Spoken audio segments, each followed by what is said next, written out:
The North Korean authorities have consistently denied the existence of mass political prison camps, where prisoners are essentially treated as slaves in some of the worst conditions Amnesty International has documented in the past 50 years.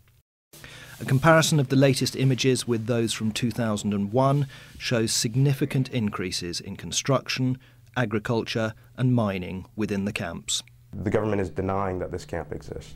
We know this camp exists. We know where it exists. The fact that we would have to rely on satellite imagery just to dispel the government's assertions that these camps don't exist is testament really to the scale of the human travesty that might be going on inside.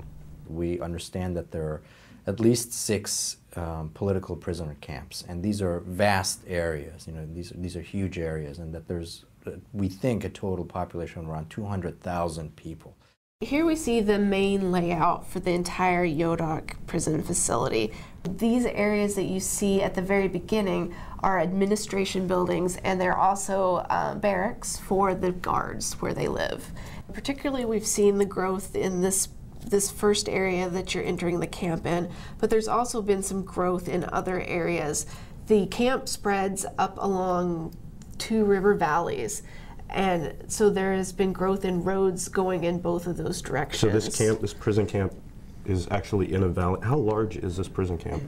This covers about 90 square kilometers total. That covers this whole Very region. little is known about these camps because very, very few people have left them. Most of the camps are called total control zones, and the people who are there are kept there for life, almost always without any proper trials. Frequently, family members are incarcerated, detained, simply because somebody else in the family did something offensive. Jong Kyung-il was arrested on suspicion of spying in 1999 and detained in Yodok camp for 3 years. 그리고 제가 지금 RNB가 여기 대한민국에서 해 넣은 거예요.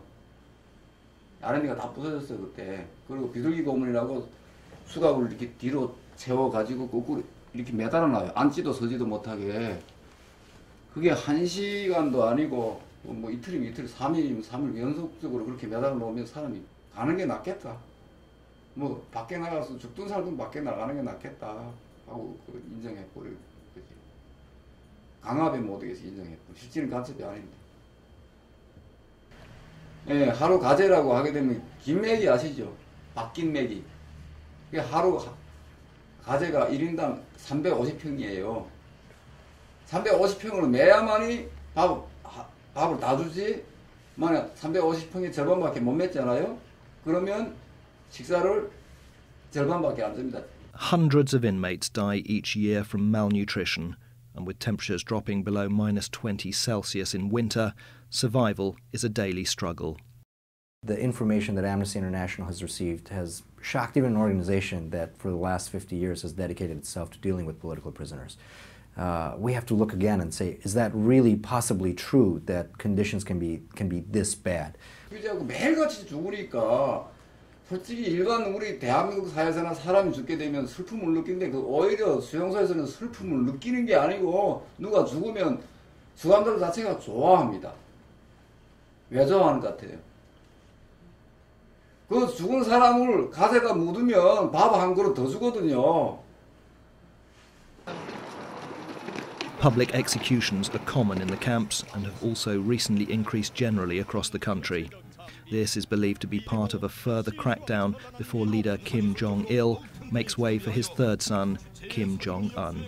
The camps are places where almost the entire range of human rights protections that international law has tried to set up for the last 60 years are ignored.